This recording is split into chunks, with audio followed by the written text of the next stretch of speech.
अस्सलाम वालेकुम नाज़रीन, जांज़ेब अब्बासी एक नए यूट्यूब प्रोग्राम के साथ हाज़िर है। थोड़ी देर पहले इस्लामाबाद हाई कोर्ट में पाकिस्तान तहरीक इंसाफ के रहनुमा फवाद चौधरी,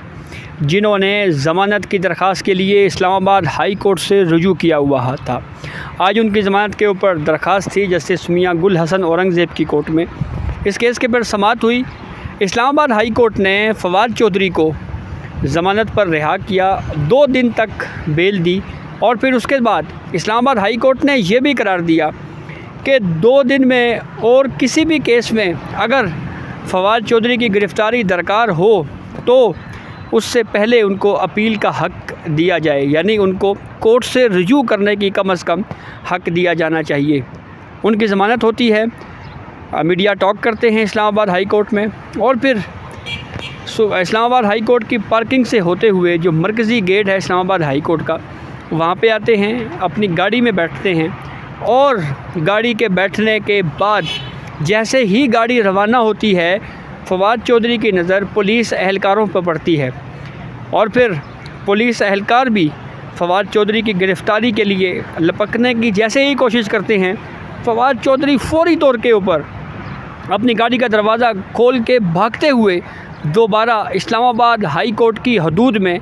पहुंचने में कामयाब हो जाते हैं। ये सारे मनाज़र आप देख रहे हैं, टीवी चैनल्स के ऊपर भी ये मनाज़र इस वक्त ऑन एयर किए जा रहे हैं। इस दौड़ के दौरान जो फवाद चौधरी ने दौड़ लगाई इस्लामाबाद हाई कोर्ट की तरफ और कामयाब हुए इस्लामाबाद हाई कोर्ट के मरकज़ी दरवाज़े से इंटर होने में, इस दौरान फवाद चौधरी एक दफ़ा गिरे भी, उनको कुछ खराशें भी आईं और अब ये इंतज़ार किया जा रहा है कि जो रिटन ऑर्डर है वो हासिल करके फिर उसके बाद ही फवाद चौधरी जो है वो आगे रवाना होंगे। तो ये इन विजुअल्स को देखकर जहाँ पे एक तरफ ये देखा जा सकता है कि पाकिस्तान तहरीक इंसाफ की जानिब से पहले ये बात की जाती रही, लोगों की बीमारियों का, सियासतदानों की बीमारियों का मजाक उड़ाया जाता रहा और फिर उसके साथ साथ ये भी कहा जाता रहा कि जी फ़लाँ शख्स गिरफ़्तारी से डर रहा है। आपने सुप्रीम कोर्ट ऑफ पाकिस्तान में भी देखा, फवाद चौधरी रात देर तक यहाँ पर मौजूद रहे और कोशिश करते रहे किसी तरीके से उनका case supreme court of Pakistan में समाअत के लिए मुकर्रर हो जाए और उनको कोई रिलीफ़ मिल जाए, लेकिन उनको फिर रिलीफ़ ना मिला और फिर जब सुप्रीम कोर्ट ऑफ पाकिस्तान की लाइट्स भी बुझा दी गई, लाइट्स बुझाने का जो प्रोसेस है जब वो मुकम्मल हुआ तो फिर उसके बाद फवाद चौधरी को ये महसूस हुआ कि शायद अब उनका यहाँ पर रुकना मुनासिब नहीं है और फिर चाहते ना चाहते हुए उन्होंने बाहर आए और फिर पुलिस ने उनको गिरफ़्तार कर लिया। तो अब इस्लामाबाद हाई कोर्ट में भी हमने ये मनाज़िर देखे, गो के इसके ऊपर हम ये कह सकते हैं कि ये वो वक्त शायद नहीं है तनकीद करने का, लेकिन उसके बावजूद ये बैकग्राउंड, ये पस मंज़र जो है हमारी पाकिस्तान की सियासी तारीख़ में मौजूद है कि जब कोई सियासतदान अरेस्ट हुआ, उसके बाद किसी बीमारी के हवाले से कोई उज़र पेश किया गया तो यहाँ पर मजाक उड़ाया गया उसकी बीमारी का और कहा गया जी कि ये शख्स तो बचने के लिए, अरेस्ट से बचने के लिए मुख्तलिफ़ बहाने कर रहा है, कभी क्या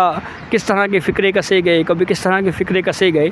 और फिर उसके बाद आज जिस तरह से इस्लामाबाद हाई कोर्ट से बाहर निकल कर फिर दोबारा इस्लामाबाद हाई कोर्ट की हदूद में दाखिल होने के लिए जो दौड़ लगाई गई, उसके ऊपर भी बड़ी डिस्कशन हो रही है, बड़ी बातें हो रही हैं। फवाद चौधरी जिनके ऊपर इवन पूरी पाकिस्तान तहरीक इंसाफ जो है वो इस वक्त मुख्तलिफ़ केसेस की जद में है, मुख्तलिफ़ नौयत की केसेस उनके ऊपर जो है वो बन रहे हैं। बिलखुसूस जो 9 मई के वाक़यात हैं जिसमें जलाओ घराव किया गया, आर्मी ऑफिसर्स के घरों के ऊपर धावे बोले गए, मेट्रो स्टेशन जलाए गए, आम आदमी की गाड़ियाँ जलाई गई, मोटरसाइकिल जलाई गए और फिर ऐसी सूरत हाल में मुख्तलिफ़ केसेस जब बनाए जा रहे हैं तो फिर उसके बाद जो मनाज़र हमने इस्लामाबाद हाई कोर्ट से देखे आज, वो बहरहाल उसके ऊपर बहुत सी बातें की जा सकती हैं। ये बात भी की जा सकती है कि वो सियासतदान जो पहले अपने मुखालिफ सियासतदानों को ताने देते थे कि ये जो है वो गिदड़ की तरह हरकतें कर रहे हैं और इस तरह से कर रहे हैं, उस तरह से कर रहे हैं, और अब उसके बाद ख़ुद भी उन्हीं सियासतदानों को इस तरह के ही हालात का सामना करना पड़ रहा है। शायद यह मकाफ़ात अमल है। उस वक्त इसको कानून की हुक्मरानी करार दिया जा रहा था, पनामा का जो सुप्रीम कोर्ट में केस चला, जिस तरह से मीडिया मैनिपुलेशन के तहत किस तरह की रिपोर्टिंग की जाती रही, वन साइडेड करैक्टर असैसिनेशन होती रही, फिर JIT में पेशियाँ शुरू हुई, वो पूरी तफसील आपके सामने है। तो ऐसी सूरत हाल में अब जब अपनी ज़मानतों की बारी आए, आपने देखा इमरान खान भी व्हीलचेयर के ऊपर इस्लामाबाद हाई कोर्ट आया करते थे, उनके ऊपर भी फिर उनको माजी बहुत ज़्यादा याद करवाया गया कि आप माजी में सियासतदानों के हवाले से ये बातें करते रहे हैं। हालांकि मैं मुख्तलिफ़ पिछली वीडियोज़ में ये कह चुका हूँ कि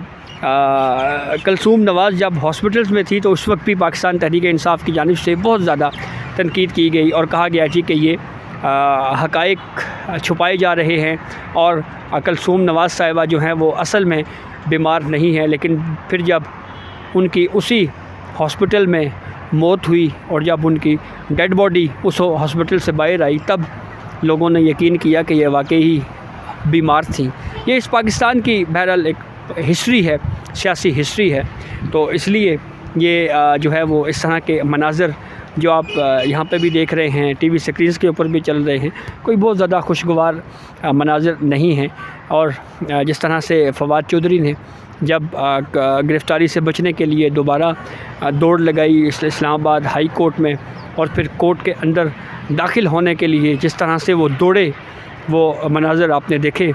और फिर अब दोबारा गिरे और फिर उनको कुछ खराशें भी आईं। तो अब बहरहाल इस्लामाबाद हाई कोर्ट से ये इंतज़ार किया जा रहा है कि तहरीरी ऑर्डर जो है वो जारी हो, तो फिर उसके बाद ही फवाद चौधरी जो है वो बाहर निकलेंगे। बाहर गिरफ़्तार करने के लिए टीमें, पुलिस की टीमें इस वक्त भी जो है वो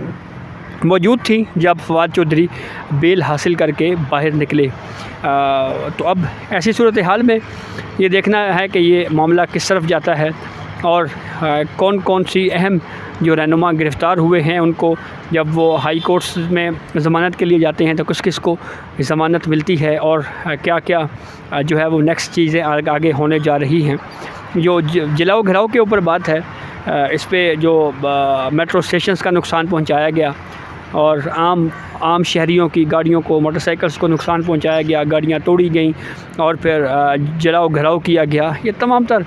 वाक़यात जो है इससे कम अज़ कम ये तो इस्टेब्लिश हुआ है कि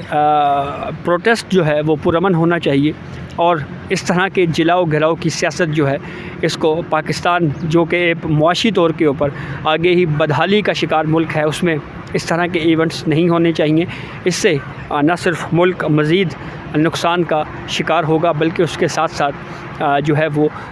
इससे दीगर भी चीज़ें जो है वो मुल्क की मईशत और जो मुल्क का पहिया है वो भी जाम रहेगा। तो अब देखना यह है कि फवाद चौधरी के हवाले से क्या जब जैसे ही रिटर्न ऑर्डर जारी होता है तो उसके बाद क्या होता है। तो ये अब तक की अपडेट थी जिससे हमने आपको आगाह किया। बहुत शुक्रिया।